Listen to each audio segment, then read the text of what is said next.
第149章小山谷。望着下方那几乎变成废墟的院落，小医仙半晌后方才从震撼中回复过来，美眸泛着许些异彩，盯着那肩扛重尺的少年，玉手轻轻抚摸了一下蓝鹰的羽毛，然后驾驭着它缓缓地盘旋着降落在院中。轻灵的跃下鹰背，小医仙行至萧炎身旁，目光看向木蛇飞射之处，轻声道：他怎么样了？至少重伤。微微笑了笑，萧炎忽然剧烈地咳嗽了几声，手掌紧捂着嘴，片刻后掌心中出现了些血迹。没事吧？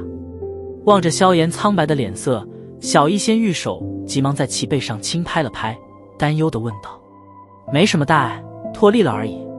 无所谓地摆了摆手，萧炎手掌对着那灰尘弥漫的墙角处一推，一股劲风将灰尘席卷而去，